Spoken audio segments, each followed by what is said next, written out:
Bismillah ya.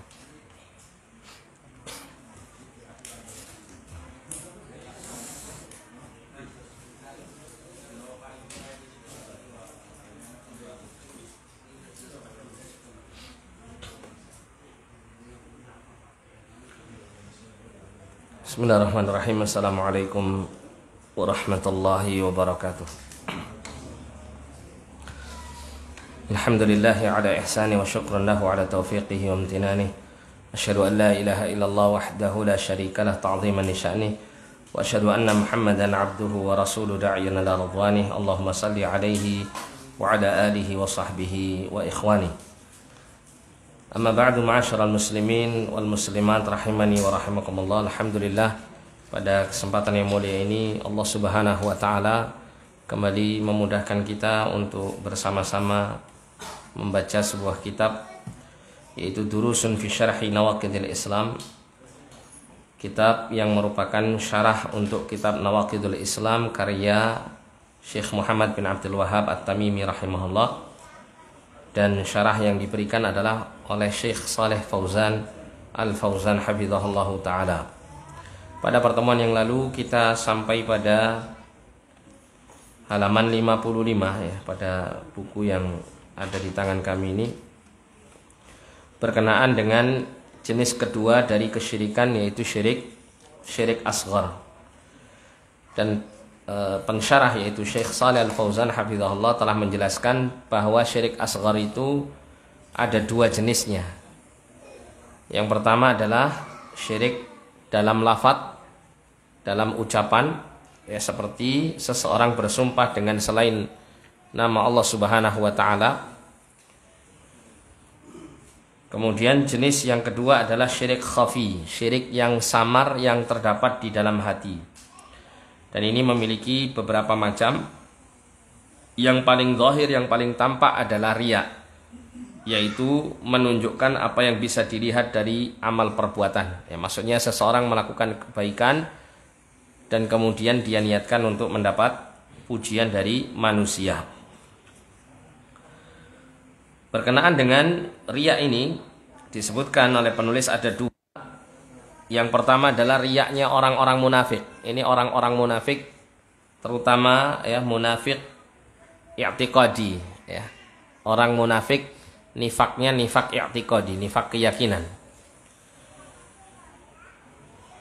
Yaitu mereka yang Allah Ta'ala ancam kelak akan berada di bawah neraka ya, atau yang paling dasar dari darokat neraka.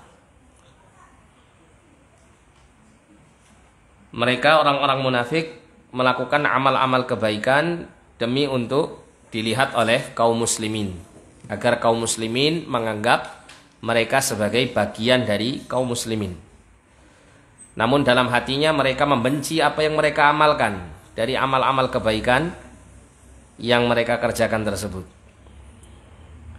Sehingga antara zahir dan batinnya sangat berbeda. Ini riyaknya orang-orang munafik. Dan ini adalah bentuk kekufuran yang mengantarkan seseorang keluar dari agamanya.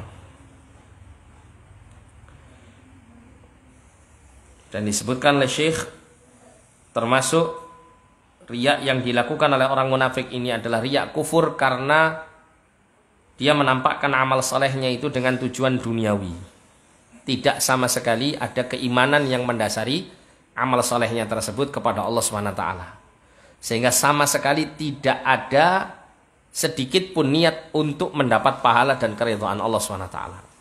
Tentunya kondisi yang seperti ini mengenai orang munafik jika dia mengaku dirinya muslim. Ya. Ada orang ngakunya muslim tapi beramalnya selalu tujuannya duniawi, tidak ada sama sekali tujuannya lillahi ta'ala. Maka ini jelas merupakan riya munafik. Jadi riyaknya orang munafik atau riyak kekufuran itu mengenai kepada semua amal, mengenai kepada semua amal saleh. Tidak luput satupun amal saleh kecuali diniatkan untuk duniawi. Inilah riyak kufur. Riyak kufur, kufurnya kufur akbar ya. Syiriknya syirik besar, mengeluarkan orang itu dari agama. Adapun riya yang terjadi di tengah-tengah sebagian kaum muslimin itu riya yang mengantarkan kepada syirik kecil. Dikala suatu amal kebaikan itu terkontaminasi dengan riya ini, maka amal itu tidak diterima. Ya. Jikalau orang yang mengerjakan amal tersebut terus membiarkan riya itu pada amalnya. Seperti seorang muslim misalnya dia mengerjakan sholat.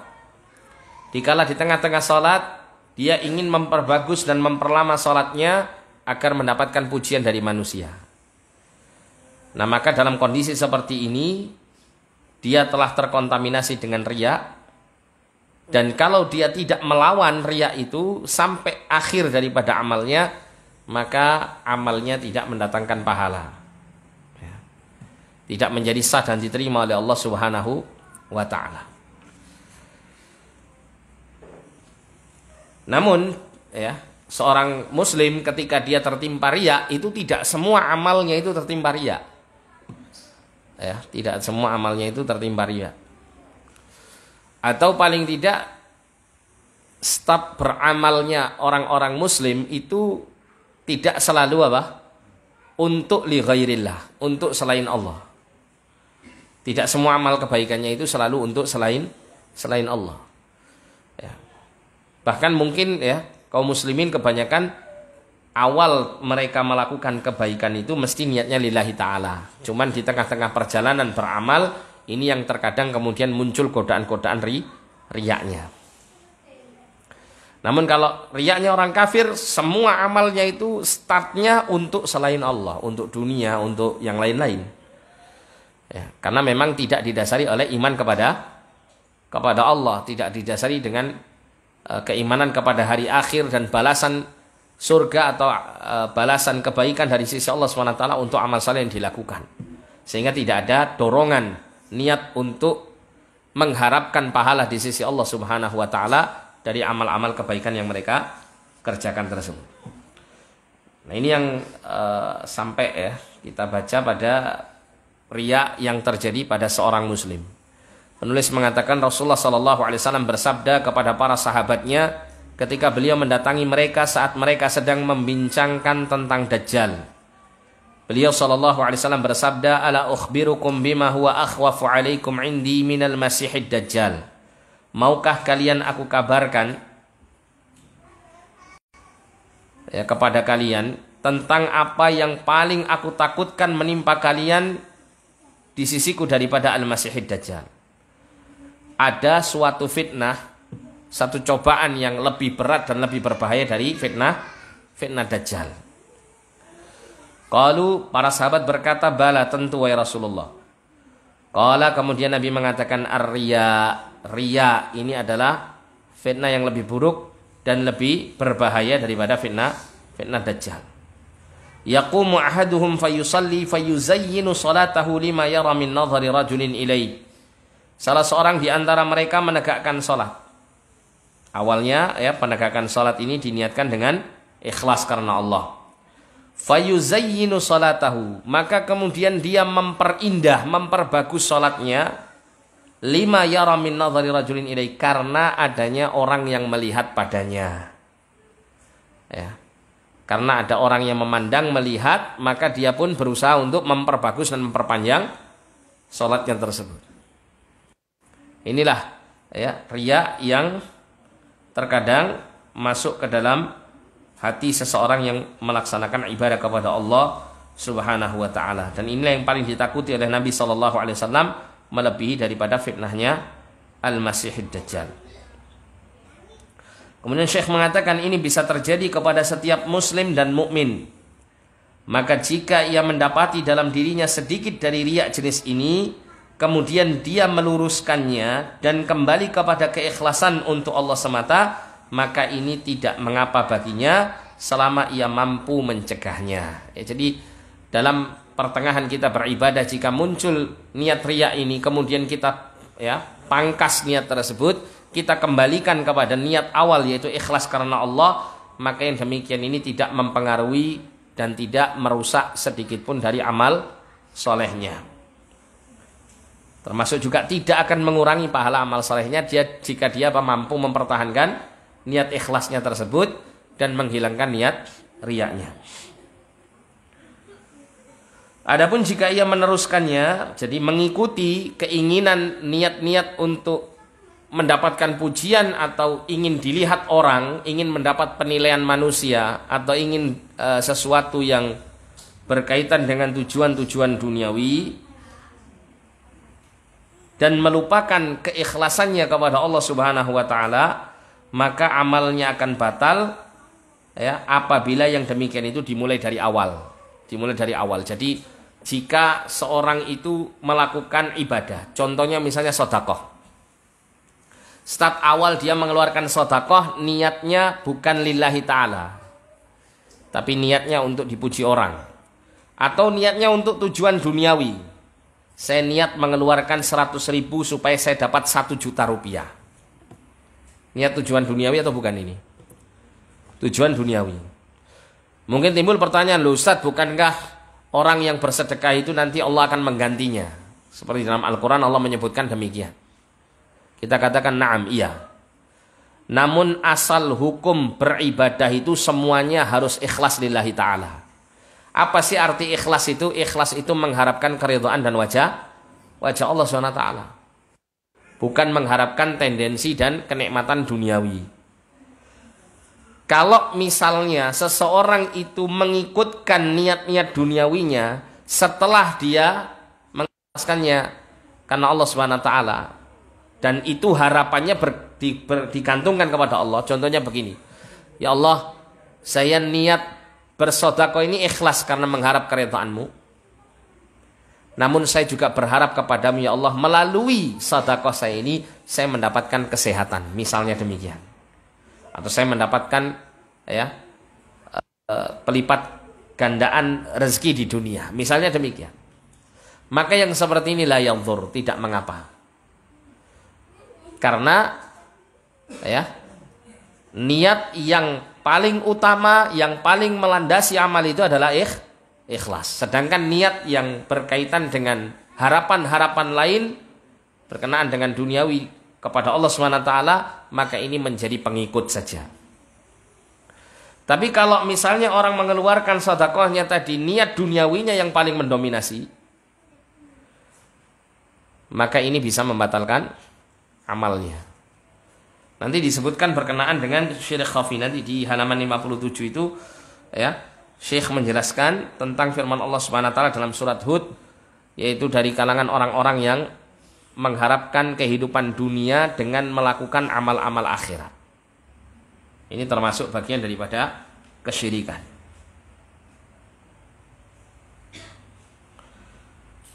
Jadi jika riya itu startnya dari awal, misalnya dia ingin dipuji orang atau ingin dikenal orang sebagai orang yang baik, atau karena musim pemilihan pemimpin kepala desa misal gitu ya, menjadi kepala desa. Nah, ini saya harus melakukan yang namanya pencitraan misalnya gitu ya. Yang biasanya orang sobo masjid kudu dadi wong sing sobo masjid. Pencitraan misal gitu. Nah, maka yang seperti ini sejak awal amalnya telah terkontaminasi dengan riya. Atau orang misalnya puasa, ditanya Anda puasa itu apa motivasi dan niat Anda? Gur pingin sehat wae. Saya pingin sehat saja. Tidak ada pingin pahala di sisi Allah, enggak. Ya, saya ingin sehat. Nah, ini juga termasuk bagian daripada amal yang dilakukan tanpa dasar ikhlas karena Allah SWT. Jadi sejak awal amal itu batal. Amal itu batal. Demikian juga bila riya muncul di tengah amal perbuatan dan terus berlanjut. Maksudnya terus berlanjut itu hatinya dan niatnya itu dikuasai oleh niat riya. Tidak bisa dia cegah dan tidak bisa dia pangkas. Tidak bisa dia kembalikan hatinya itu kepada ikhlas karena Allah Subhanahu wa taala amal itu dilakukan, maka amal yang seperti ini menjadi batal menurut pendapat yang rajih. Kata-kata menurut pendapat yang rajih berarti memang ada di tengah-tengah pembahasan ini mengenai perselisihan para ulama di dalamnya. Ya, tapi kalau untuk start awal tadi ya, melandasi amal itu dengan niat riya, itu sepakat semua ulama bahwa amalnya tidak diterima oleh Allah SWT, tidak sah, akan menjadi batal. Demikian juga sum'ah, yaitu apa yang bisa didengar dari ucapan-ucapan seperti zikir, bacaan Al-Quran yang bertujuan agar dia didengar manusia dan mereka memujinya. Ya, sum'ah itu ingin didengar kebaikan-kebaikannya dalam rangka untuk mendapatkan respon baik dari orang-orang yang mendengarkannya. Hampir sama dengan riya. Kalau riya itu dipamerkan dengan tujuan untuk dilihat. Kalau sum'ah itu diceritakan agar supaya didengar. Atau dikeraskan jika itu amal ibadah yang bersifat lisan, yang bisa didengar oleh telinga, ya dia keraskan bacaannya, dia perbagus bacaannya demi untuk didengar oleh manusia dan mendapat respon baik dari mereka. Sum'ah terjadi pada ucapan-ucapan yang disyariatkan dari bacaan Al-Quran, zikir-zikir dan selainnya yang dilakukan dengan tujuan ingin mendapat pujian manusia saat mereka mendengarnya. Misalnya ada ya, seorang imam bacaan Qurannya itu mendayu-dayu, bagus. Ya, ketika dia membaca Al-Quran ini, terus kemudian kok dalam hatinya timbul kerentek pingin lebih memperbagus lagi bacaannya, lebih memperindah lagi nadanya, supaya orang-orang yang ada di belakangnya itu nanti akan memberikan respon yang baik, memuji dia dari bacaan-bacaan Qur'annya, maka kemudian dia lakukan hal itu. Ini termasuk sum'ah namanya. Jadi antara sum'ah dengan riya itu tidak berbeda jauh. Sama-sama melakukan sesuatu untuk mendapat pujian dan respon positif dari manusia yang ini mengkontaminasi keikhlasannya kepada Allah Subhanahu wa taala. Atau di dalam hati seseorang muncul sesuatu yang berupa kesenangan untuk dipuji. Ini adalah syirik asghar. Ya, melakukan kebaikan terus dalam hatinya kepingin banget untuk dipuji. Dan indikasinya terkadang seseorang itu ketika dipuji semakin semangat, amal kebaikannya semakin meningkat. Tapi ketika tidak ada yang memujinya, maka dia mundur teratur. Nah ini keadaan apa? Keadaan syirik asghar ada pada hatinya. Wajib bagi kita untuk berusaha melawan ya, hal-hal yang semacam ini. Demikian juga termasuk syirik khafi, syirik yang samar-samar. Seseorang yang menginginkan tujuan duniawi dengan amalnya. Ia melakukan amal saleh padahal tujuannya adalah ketamakan dunia, sebagaimana difirmankan Allah Subhanahu wa taala, "Man kana yuridul hayatad dunya wa zinataha nuwaffi ilaihim a'malahum fiha wa hum fiha la yubkhasun." Barang siapa yang menghendaki kehidupan dunia wa zinataha dan perhiasannya, nuwaffi ilaihim a'malahum fiha wa hum fiha la yubkhasun. Kami akan memenuhi ya kepada mereka dengan sebab amal-amal mereka itu apa yang mereka inginkan dari kehidupan dunia ini. Wa hum la yubkhasun, dan mereka tidak akan dirugikan. Artinya apa? Allah Subhanahu wa taala dengan kehendaknya ya, terkadang akan menjadikan apa yang diinginkan dikehendaki oleh manusia yang beramal akhirat untuk dunia, Allah penuhi dunia yang dia sukai itu. Allah jadikan keinginan-keinginan duniawinya itu tercapai. Seperti ada orang itu merutinkan sholat malam dengan tujuan supaya sukses dunianya. Ya, supaya sukses dunianya. Dalam niat dan motivasinya itu kosong dari berharap keridhaan Allah Subhanahu wa taala. Kosong dari berharap pahala di sisi Allah yang kelak Allah akan janjikan untuknya di akhirat. Ini adalah keadaan seseorang yang terkontaminasi hatinya dengan syirik asghar, syirik kecil.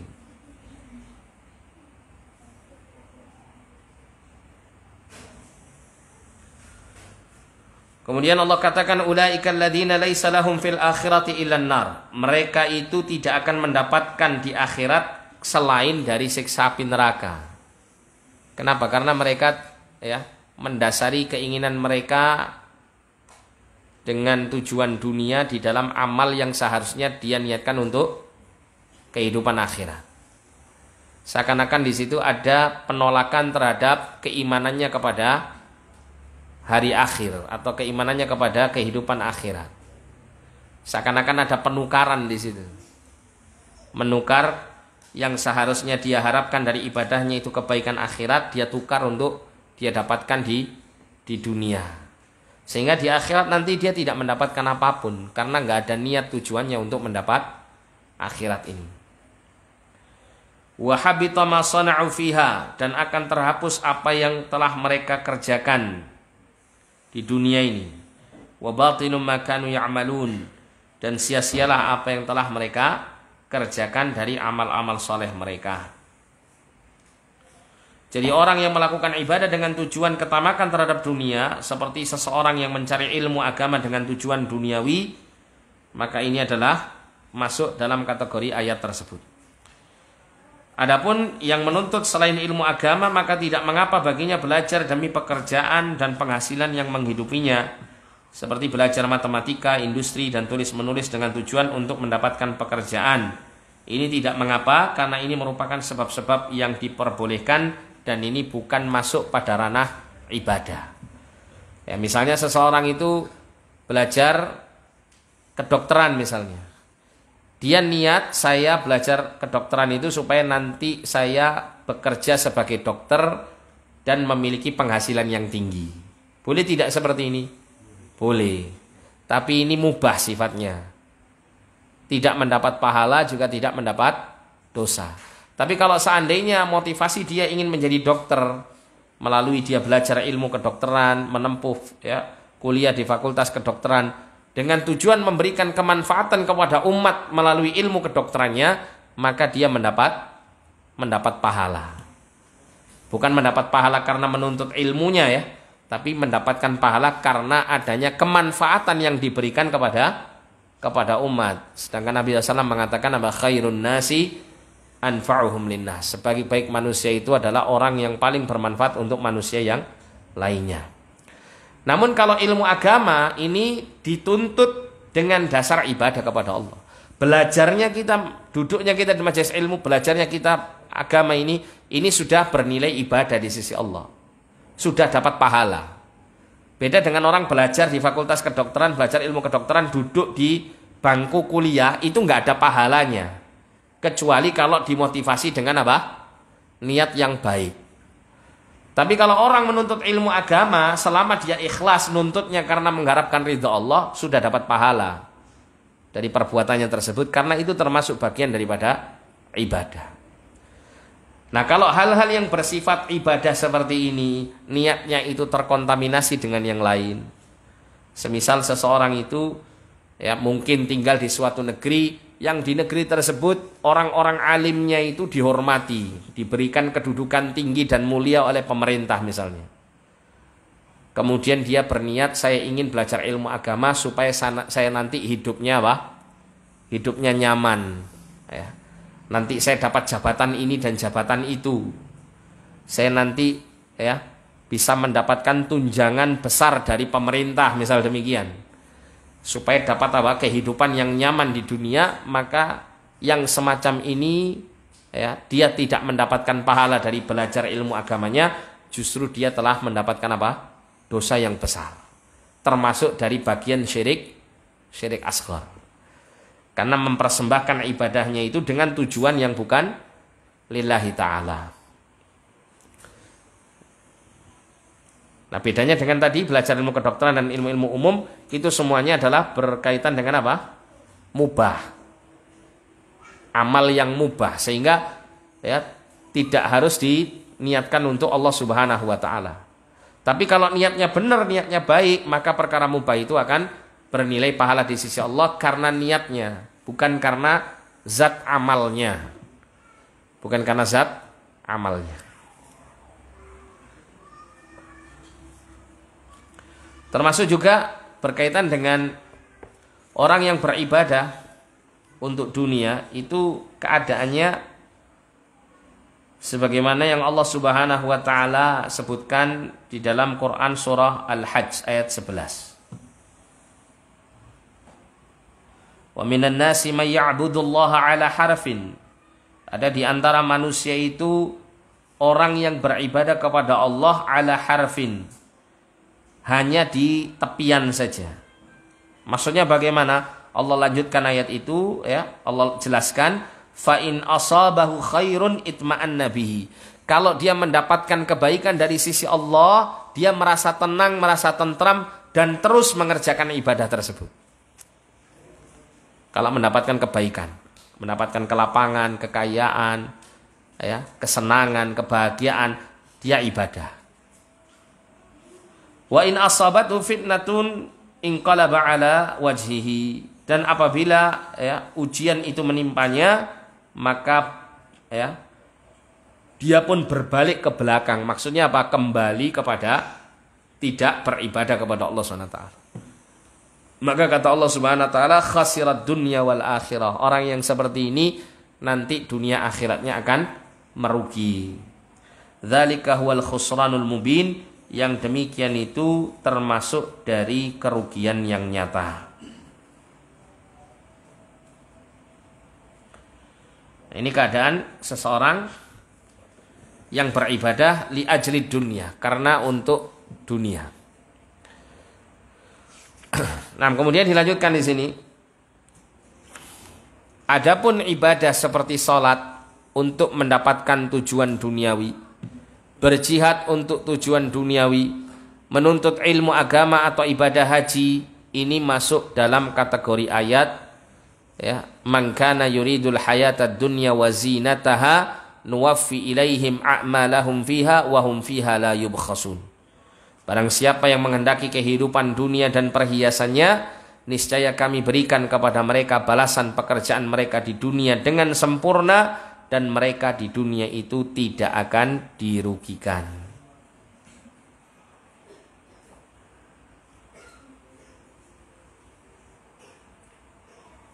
Dan dia mendapat ancaman yang keras. Disebutkan di sini, dan dia mendapat ancaman yang keras, dan ini termasuk dalam bentuk kesyirikan.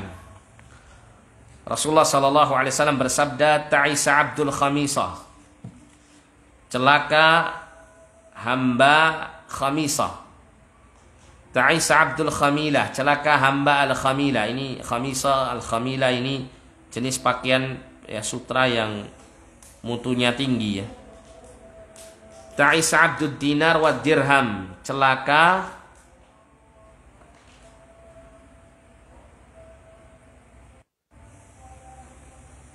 bagi hamba dinar dan dirham.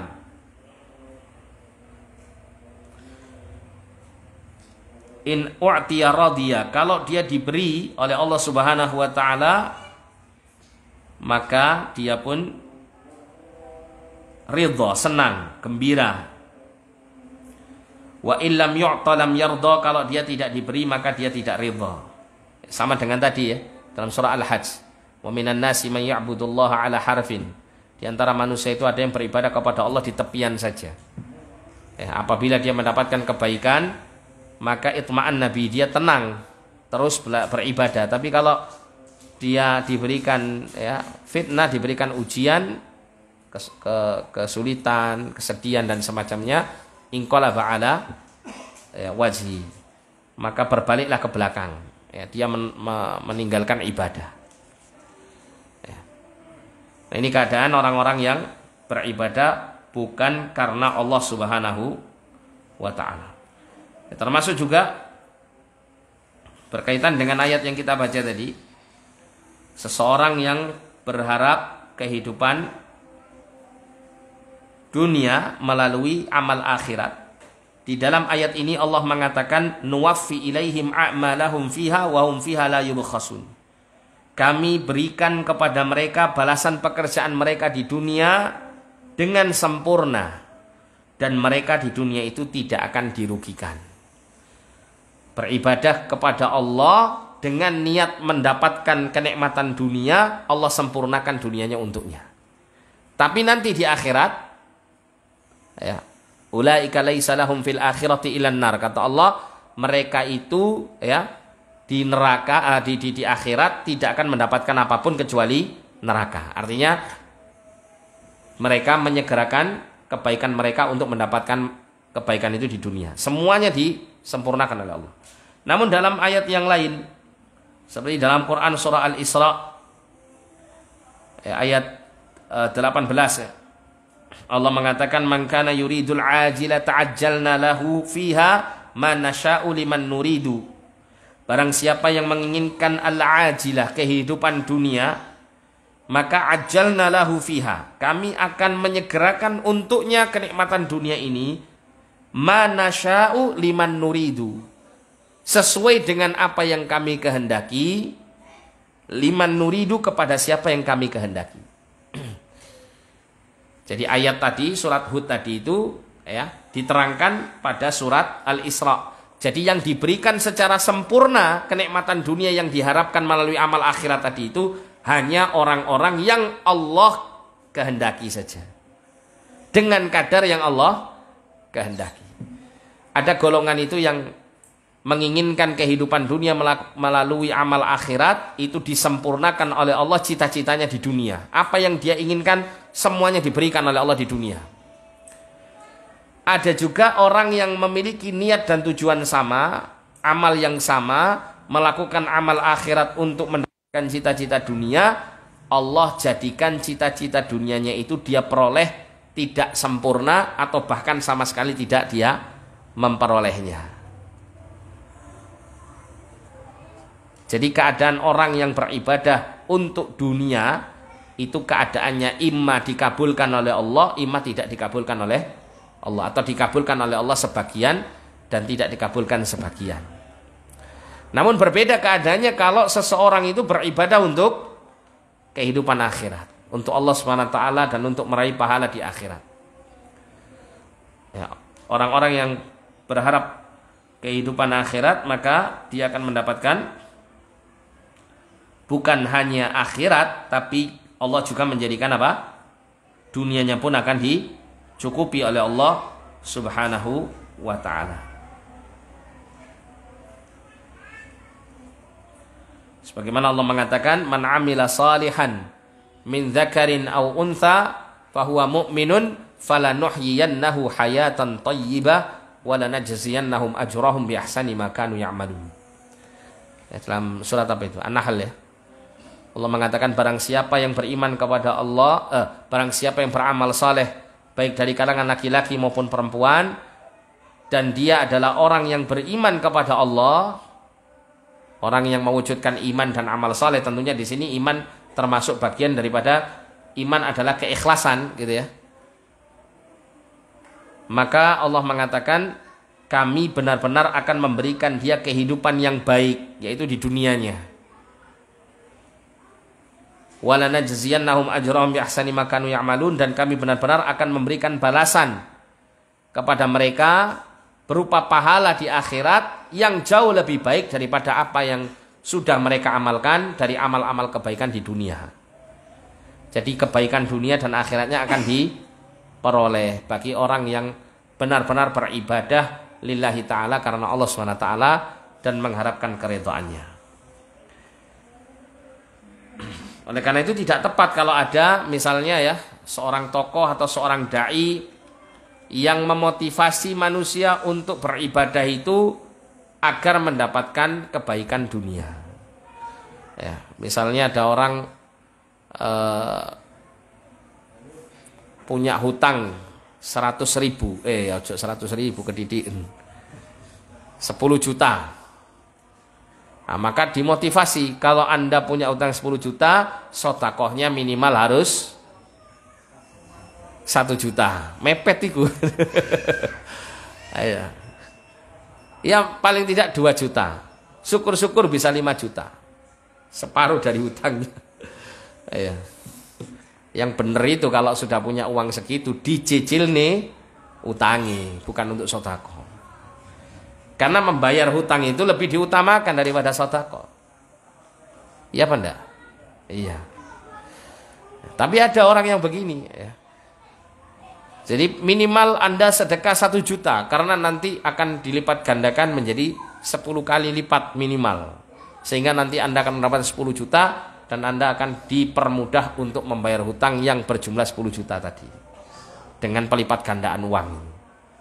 Apalagi kalau sedekahnya kepada saya. Repot ini. Ya. Kita wajib yakin bahwa orang itu mendapatkan ganti dari Allah Subhanahu wa taala atas sedekah yang dia keluarkan. Sebagaimana Nabi mengatakan mana qasat shadaqatun min malin, ya, harta itu tidak akan berkurang ya karena sebab disedekahkan. Termasuk juga Allah Subhanahu wa taala di dalam Al-Qur'an itu sering menyebut amal sedekah itu terkadang dengan istilah qardun hasanah. Qardun hasanun. Hutang yang baik gitu ya, atau piutang yang baik. Artinya apa? Allah kalau berbicara seperti ini seakan-akan Allah itu mengatakan kalau kamu mau bersedekah maka seakan-akan kamu menghutangi Allah dan Allah pasti membayarnya. Nah gitu. Bukannya Allah butuh utangan, enggak ya. Semua rezeki yang kita miliki itu milik Allah SWT. Tapi di situ Allah menggunakan kata itu agar supaya orang itu berkeyakinan bahwa uang yang dia keluarkan di jalan Allah itu tidak sia-sia gitu. Mesti dikembalikan oleh Allah. Dan pengembaliannya yang dilakukan oleh Allah jauh lebih baik daripada makhluk memberikan pengembalian hutangnya kepada dirinya. Ini siapa ya? Mungkin mau azan dulu silakan.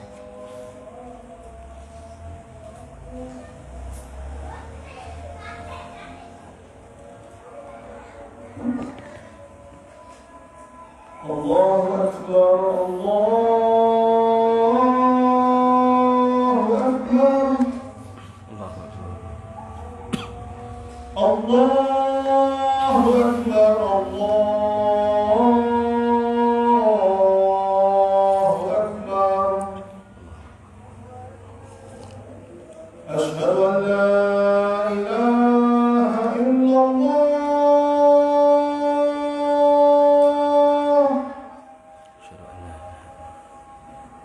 أشهد أن لا إله إلا الله.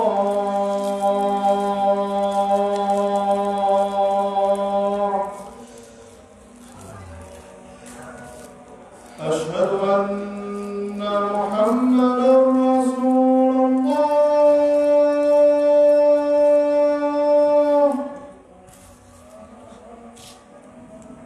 أشهد أن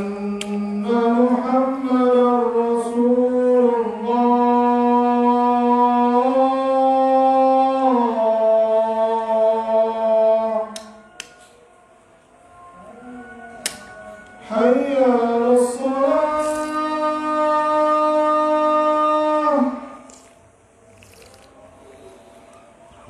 حي على الصلاة،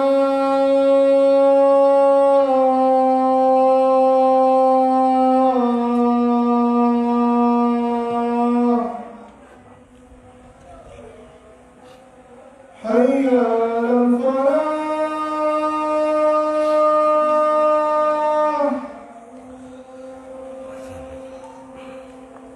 حي على الفلاح.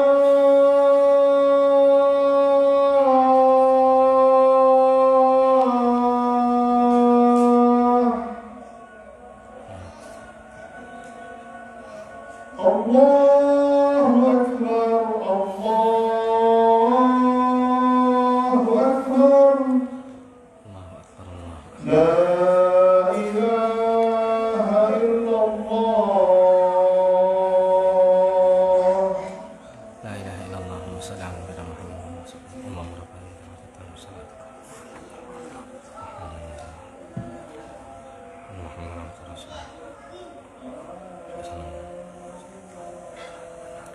Nah, kita lanjutkan ya. Seseorang hendaknya mengikhlaskan amalnya untuk Allah semata. Jika ia mendapatkan bagian dunia, maka itu adalah rezeki yang diarahkan Allah kepadanya. Adapun bila melakukan amal akhirat untuk tujuan dunia, maka ini tercela dan termasuk dalam syirik. dan dia diancam dengan ancaman yang keras. Maka bagi seorang muslim hendaklah mengikhlaskan amalnya hanya untuk Allah Azza wa Jalla semata. Mungkin timbul pertanyaan begini, ada beberapa amal soleh itu yang disebutkan secara khusus tentang keutamaan yang diperoleh di dunia. Seperti contoh misalnya mengenai amal soleh silaturahim. Nabi pernah mengatakan, man arada an yubsata lahu fi rizqihi wa yunsha'a lahu fi athari falyasil rahimah. Siapa yang berharap atau berkeinginan untuk dilapangkan rezekinya dan dipanjangkan umurnya, maka hendaklah dia menyambung kekerabatan, menyambung silaturahim. Bukankah dalam hadis ini Nabi SAW menyebutkan tentang keutamaan duniawi? Apakah tidak diperbolehkan seseorang itu bersilaturahim dengan niat mendapatkan keutamaan duniawi tersebut? Gimana kira-kira jawabannya? Boleh tidak orang silaturahim niatnya itu tujuan utamanya hanya untuk dilapangkan rezekinya dan dipanjangkan umurnya? Boleh tidak? Hah? Tujuannya goriku tok gitu loh maksud saya. Hanya itu saja. Padahal Nabi tadi mengatakan apa? Siapa yang menginginkan, loh kan? Berarti kan namanya menginginkan kan berniat kan gitu ya? Bertujuan. Siapa yang menginginkan untuk mendapatkan pelapangan rezeki dan pemanjangan umur, maka hendaklah dia menyambung silaturahim. Gimana? Loh. Gimana? Boleh enggak kira-kira? Enggak boleh. Alasannya? Gimana? Saya ayat. Berarti ada kontradiksi begitu?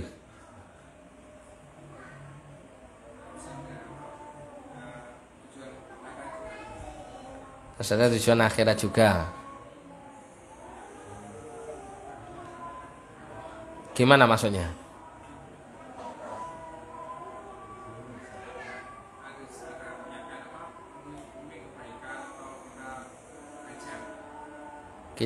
Gini saja, kita melakukan silaturahim termotivasi untuk mendapatkan kenikmatan duniawi yang dijanjikan dalam hadis tersebut.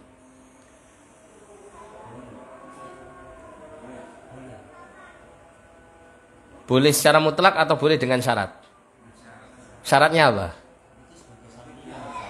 Hah?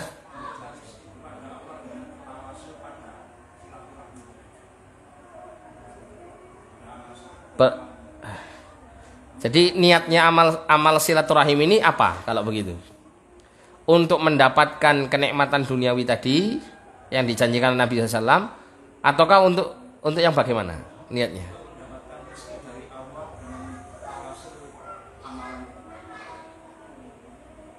Iya, berarti tujuan dia melakukan amal soleh itu untuk dapat nikmat duniawi tadi. Jadi ya semua dari Allah. Tadi ayat tadi makanya yuridu yuridu hayatad dunya wa zinataha itu dari Allah. Barang siapa yang menginginkan mendapatkan ya kehidupan dunia dan perhiasannya, itu maksudnya menginginkan itu semuanya dari Allah melalui amal akhiratnya. Nah gitu loh. Dia melakukan amal akhiratnya tujuannya bukan untuk dapat akhirat tapi untuk dapat dunia. Nah pertanyaan saya tadi, ada sebuah hadis dikatakan Nabi SAW, orang itu kalau menginginkan dilapangkan rezekinya dan dipanjangkan umurnya maka hendaklah menyambung silaturahim. Ya kalau misal ada orang menyambung silaturahim dengan tujuan untuk mendapatkan itu bagaimana? Niatnya untuk mendapatkan itu bagaimana? Boleh tidak? Boleh. Dengan syarat atau secara mutlak seperti itu boleh? Dengan syarat. Syaratnya bagaimana?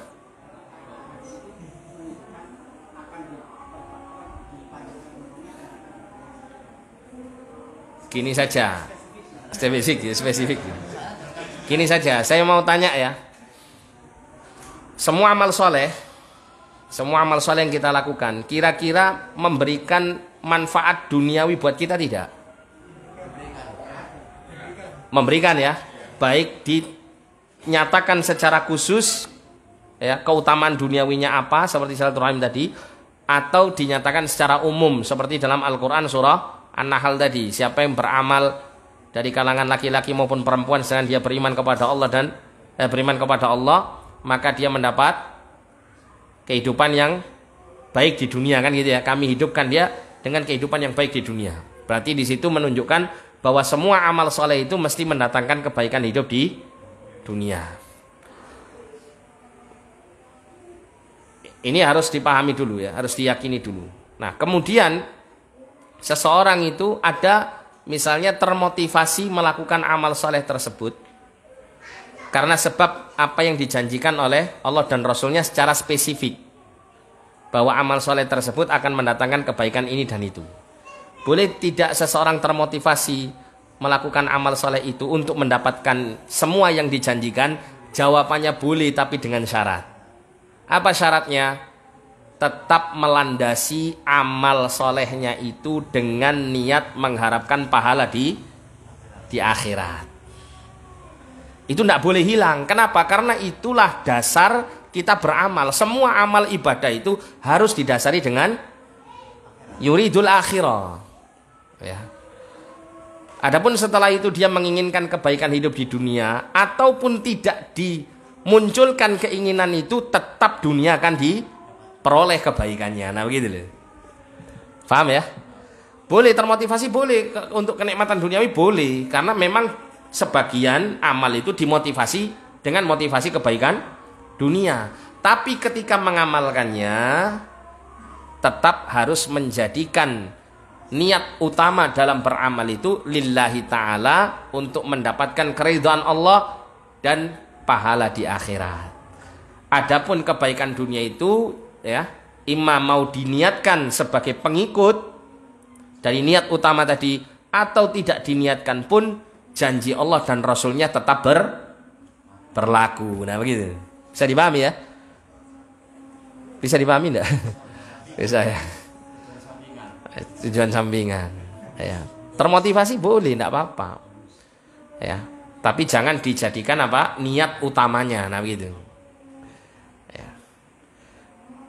Nah dengan kita menggabungkan semua dalil-dalil itu, kita akan bisa mengambil kesimpulan ini. Ya tentunya kita butuh keterangan para ulama tentunya ya, yang mereka lebih memahami tentang dalil-dalil.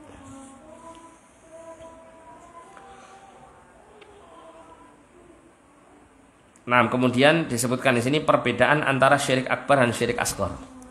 Ada banyak perbedaan antara syirik akbar dan syirik asghar, yaitu yang pertama, syirik akbar mengeluarkan pelakunya dari agama.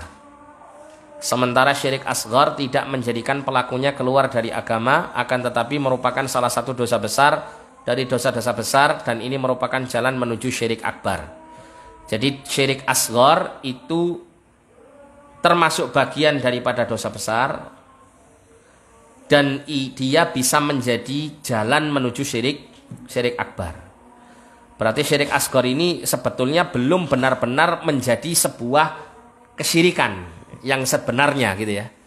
Tapi dia itu menjadi wasilah untuk mencapai kepada syirik yang sebenarnya, syirik besar. Kemudian yang kedua, syirik akbar membatalkan seluruh amal perbuatan. Tidak demikian dengan syirik asghar. Jika berupa riya atau sum'ah, maka hanya membatalkan amal perbuatan yang dilakukan bersamaan dengan riya atau sum'ah saja, dan tidak membatalkan sisa amal perbuatannya yang tidak mengandung riya. Ini syirik asghar yang berupa riya atau sum'ah ya. Karena riya atau sum'ah ini erat kaitannya dengan suatu amal yang dilakukan ya, suatu amal yang dilakukan, sehingga mesti akan bersinggungan dengan diterimanya atau ditolaknya amal tersebut.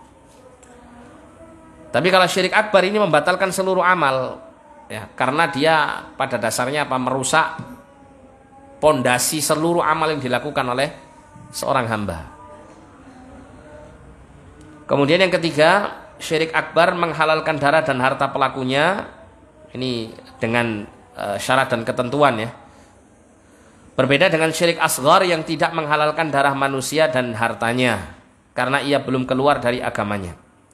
Para ulama berbeda pendapat mengenai syirik asghar, apakah diampuni sebagaimana dosa-dosa yang lain yang di bawah syirik akbar atau tidak diampuni. Maksudnya apa di sini? Maksudnya itu syirik asghar yang dilakukan seseorang yang kemudian dia mati dengan membawa dosa syirik asghar ini sebelum dia bertaubat kepada Allah SWT.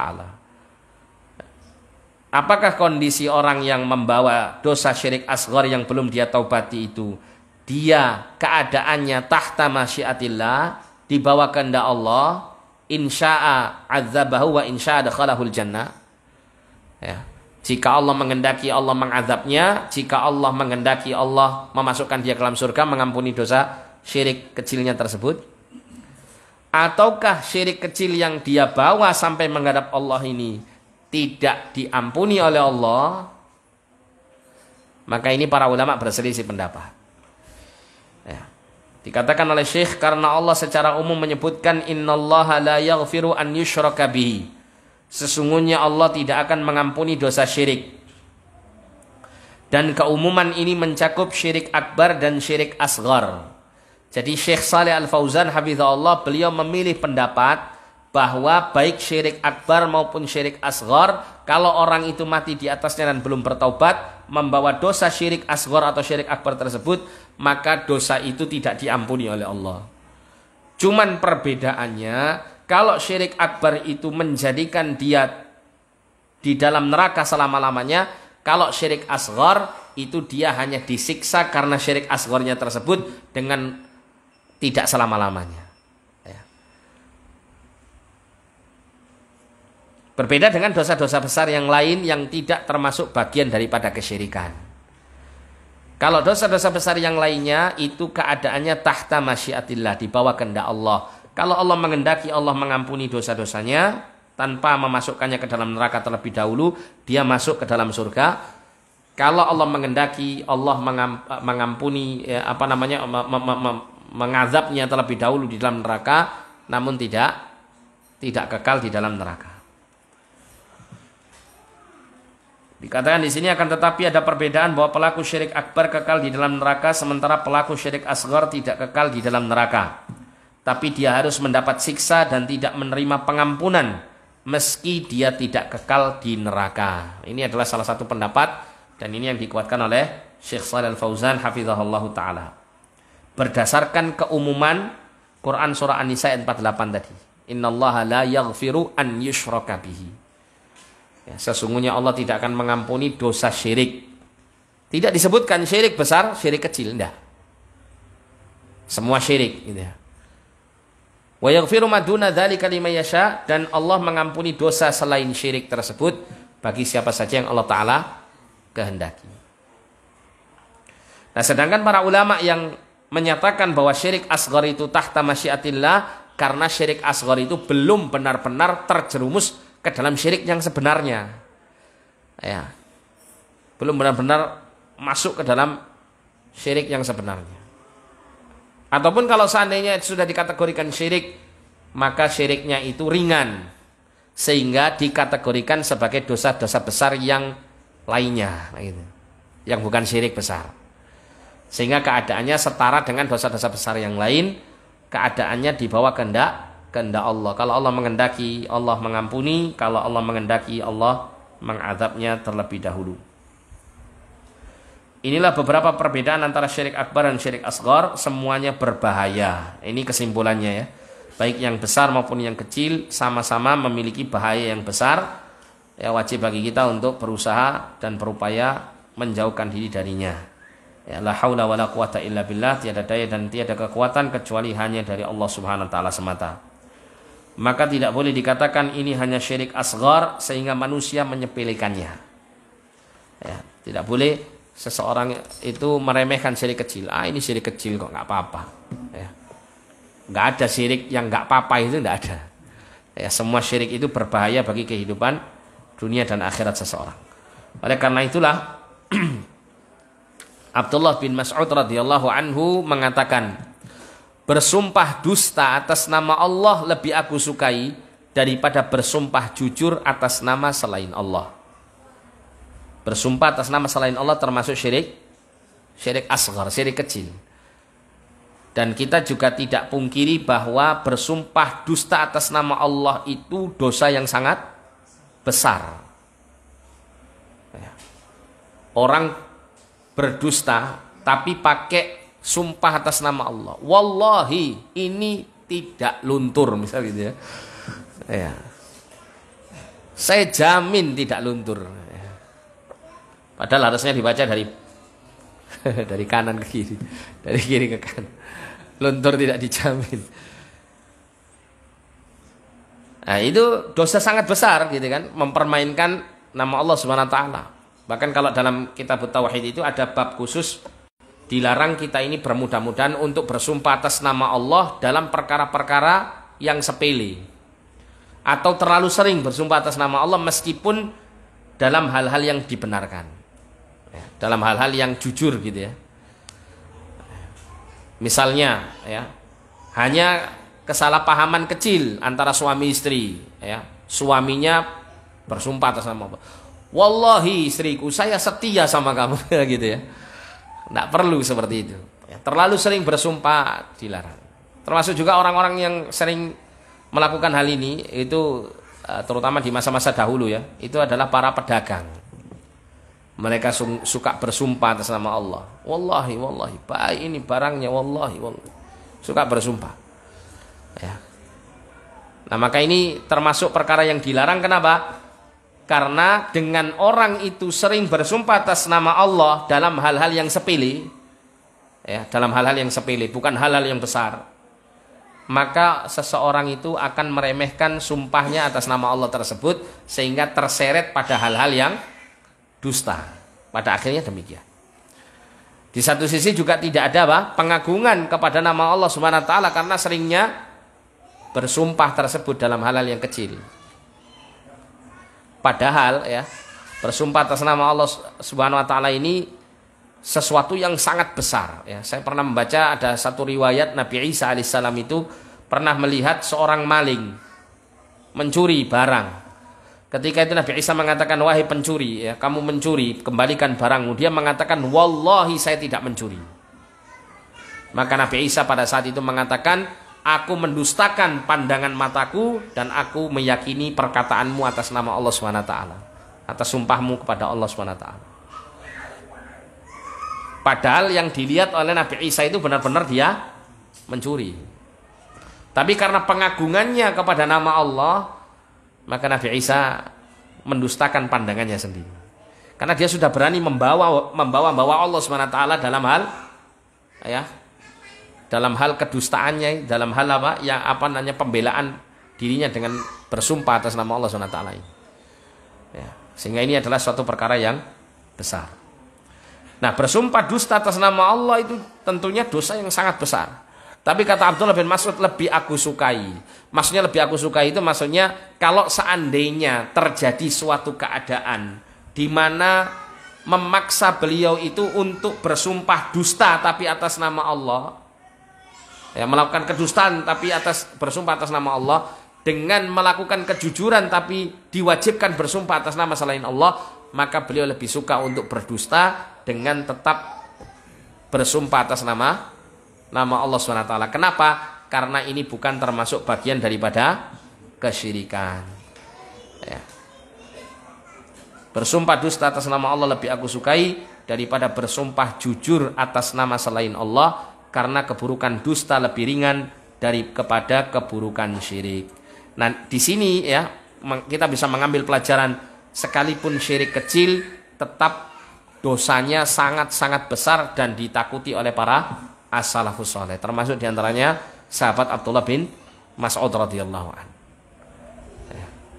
Nah, insyaallah untuk bab berikutnya ya, syubhat-syubhat penyembah kuburan dan bantahan terhadap mereka, kita akan baca pada pertemuan yang akan datang biidznillah taala. Sampai sini mungkin ada yang mau ditanyakan, silakan. Kalau ada ya.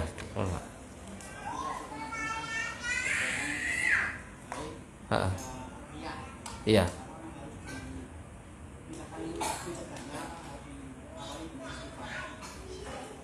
Dicegah dulu, ya. Maksudnya dicegah itu kalau dalam kondisi sholat kan nggak mungkin istighfar ya. Karena tengah-tengah sholat muncul seperti itu, ya dihilangkan dulu niat itu, dipangkas, ya. Dikembalikan kepada niat karena Allah SWT. Ya, baru setelah sholat itu, setelah sholat baru diistighfari. Pada saat kita mengucapkan istighfar 3 kali itu, kita hadirkan kehadiran hati bahwa kita juga meminta ampun kepada Allah atas kekurangan berkaitan dengan riya yang muncul tadi. Tapi kalau misalnya amal solehnya itu adalah amal soleh yang bisa secara langsung untuk istighfar ya, maka dibarengi istighfar itu lebih baik. Misalnya sedekah, ketika sedekah itu kok langsung timbul keinginan untuk riya gitu ya, langsung dipangkas, kemudian dia sambil istighfar mohon ampun kepada Allah supaya memantapkan hatinya untuk kembali kepada keikhlasan. Gitu. Wallahu a'lam bishawab.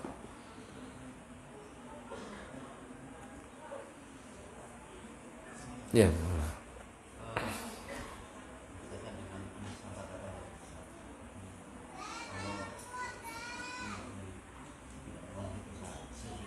Gimana Pak?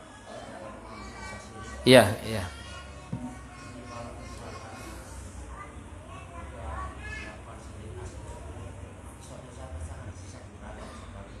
Kalau mengambil pendapat yang dikuatkan Syekh Saleh Fauzan begitu. Iya. Walaupun tidak kekal. Kalau dia nggak tobat ya. Kalau sudah tobat enggak. Atta ibu minadz dzanbi kaman la dzanba lahu, kata Nabi, orang yang bertobat dari dosa itu seperti dia tidak pernah melakukan dosa tersebut. Jangankan syirik asghar, syirik akbar saja kalau ditobati di dunia, ya keadaannya bersih lagi, sudah tidak pernah seperti tidak pernah melakukan syirik besar. Nah kalau semisal orang itu melakukan syirik besar terus kemudian tobat terus nggak diterima sama Allah, nah bagaimana dengan keadaan para sahabat yang dulunya musyrik? Ketika mereka mengucapkan 2 kalimat syahadat, meninggalkan semua praktek kesyirikannya, beriman kepada Allah dan Rasulnya, mentauhidkan Allah kembali, ya sudah seperti tidak melakukan kesyirikan sama sekali.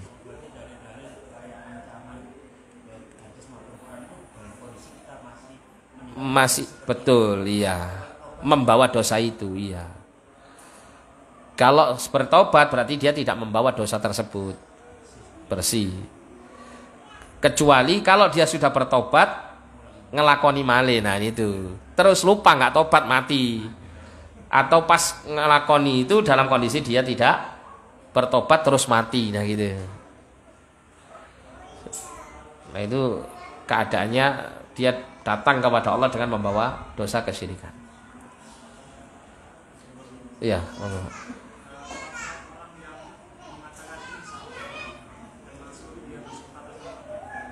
Enggak. Tapi mengucapkan insya Allah itu adalah sebagai bentuk isti'anah ya, salah satu bentuk isti'anah kepada Allah SWT agar supaya Allah memudahkan dia untuk mewujudkan apa yang dijanjikannya. Nah, gitu. Misalnya saya akan mengajakmu ke fulan insya Allah ya. Dia menyatakan demikian ini karena dia sadar bahwasannya manusia itu mungkin punya kehendak, tapi Allah yang nanti akan mewujudkan dan menentukan kehendak itu sesuai dengan kehendaknya. Disitulah kata-kata insya Allah itu dibutuhkan. Jika Allah menghendaki, Allah memudahkannya ya untuk dilaksanakan. Jika Allah misalnya menghendaki tidak dilaksanakannya, maka terbebaslah kita dari apa? Dari menyelisih janji, ya gitu. Dan itu juga menggambarkan bagaimana kelemahan manusia, gitu ya. Manusia hanya punya harapan, punya keinginan, punya rencana, tapi wajib bagi manusia untuk bertawakal kepada Allah untuk mewujudkan yang terbaik dari rencana-rencana tersebut. Nah, wallahu a'lam bishawab. Sudah cukup atau ada pertanyaan lagi? Iya, monggo, Pak. Iya. Iya.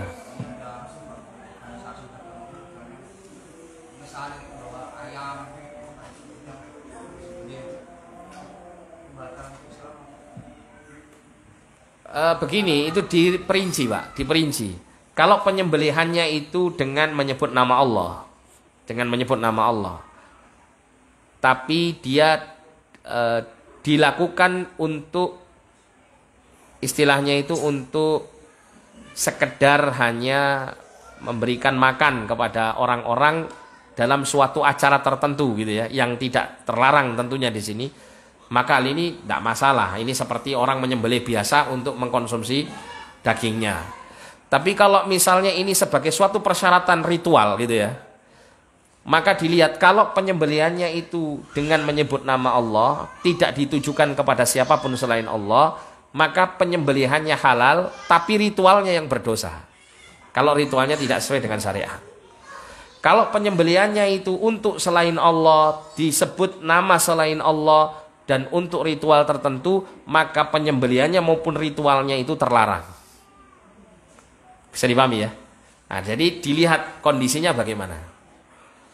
Ini yang Anda tanyakan kan mengenai penyembelihannya ya. Jadi Anda lihat penyembelihannya, kalau penyembelihannya katakanlah ini tujuannya untuk memenuhi satu ritual tertentu, tapi penyembelihannya itu lillahi ta'ala atau menyebut nama Allah SWT. Ya, dengan menyebut nama bismillah misal gitu ya, bismillah Allahu akbar, ya, tidak dengan niat untuk ditujukan kepada makhluk-makhluk yang lain gitu ya, selain Allah SWT, tidak untuk mengagungkan sesuatu. Ya, tapi ini menurut dia adalah sebagai persyaratan atau sebagai salah satu dari bagian daripada ritual yang dilakukan, maka penyembelihannya ini sah. Makanannya halal tapi dosa.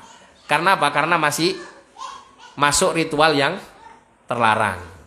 Ya, ritual yang terlarang. Kalau dia menyembelihnya tidak mengandung unsur kesyirikan, enggak. Tapi dilihat ritual yang lain. Ritual yang lainnya bagaimana? Nah, gitu. Makanya bisa masuk dalam kategori bid'ah syirkiyah, bid'ah yang syirik, atau bid'ah ghairu syirkiyah. Tapi sama-sama bid'ahnya. Karena apa? Sesuatu yang, katakanlah ini ritualnya ritual yang tidak sesuai dengan syariat ya. Ini dikategorikan sebagai ritual bid'ah. Nah, kembalinya kepada apakah di situ mengandung kesyirikan atau tidak mengandung kesyirikan.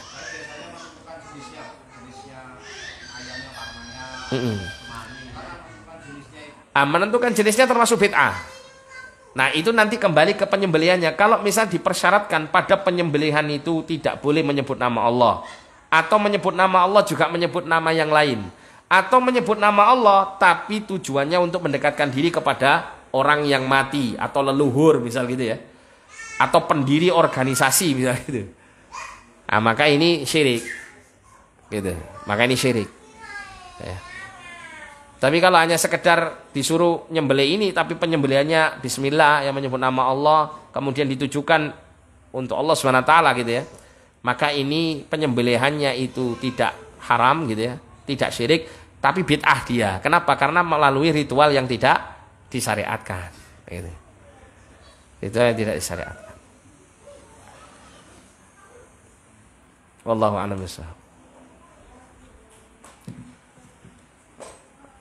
Nah, cukup ya. Kalau tidak ada pertanyaan lagi, kita tutup dengan doa kafaratul majelis. Subhanakallahumma wabihamdika asyhadu an la ilaha illa anta astaghfiruka wa atubu ilaik. Sallallahu ala nabiyina Muhammadin wa ala alihi wa sahbihi wasallam. Wa akhiru da'wana alhamdulillahi rabbil alamin wa lakum minkum. Wassalamu alaikum warahmatullahi wabarakatuh.